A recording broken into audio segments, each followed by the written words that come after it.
अल्लाह ताला ने हमारे घर में एक खिलौना भेज दिया है। घर चलो, घर तुम्हारा इंतजार कर रहा है। तुम मुझे शादी करके यहाँ लाए हो अहमद, भूल गए हो क्या? कोमल, इस सब के लिए तो तुम्हें तैयार रहना चाहिए था। एक वक्त ऐसा था जब मेरे साथ ये सब हो रहा था और तुम देख रही थी, और अब मेरा वक्त है।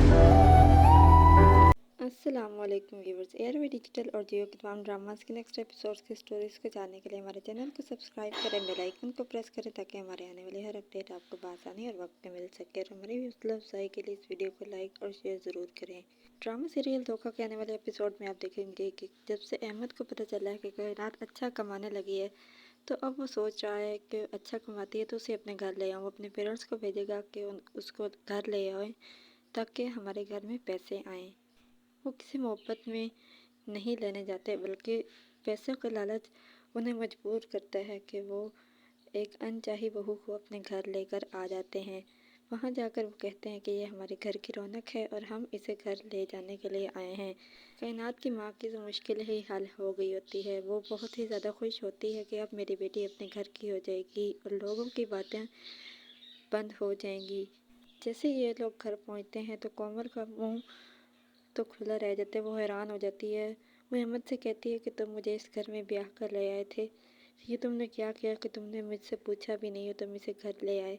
अहमद उसे कहता है कि ये तो एक न एक दिन होना था, वो मेरी बेटी की माँ है, मैं अपनी बेटी को दरबदर नहीं कर सकता, इसलिए कायनात अब हमेशा के लिए यहाँ हमारे साथ रहेगी। अगर तुम बर्दाश्त करते तो सकती हो तो ठीक है, नहीं तो तुम अपने माँ बाप के घर चले जाओ। कायनात कोमल से कहती है कि कोमल, एक वक्त था कि जब मैंने मुश्किल वक्त गुजारा था, लेकिन मैं सब्र और शुक्र से गुजारा था। अब तुम पर एक मुश्किल वक्त आया है, अब तुम्हारी बारी है। कोमल हादी को कॉल करते से कहती है कि मैं छत से कूद रही हूँ, तो हादी उसको जल्दी से उसके घर से लेकर आ जाता है। कोमल की माँ उसके बाप से कहती है कि कायनात को अहमद अपने घर लेकर आ गया है, वो अब कायनात के साथ रहेगा। तो वो उनसे कहते हैं कि ये तो होना ही था। वो हादी को कहते हैं कि हादी, ये सब कुछ तुम्हारी वजह से हो रहा है, मैं तुम्हें कभी माफ़ नहीं करूँगा। तो हादी उनको जवाब देता और कहता है कि अगर ये छत से कूद जाती तो कौन जिम्मेवार होता, इसको कौन बचाता।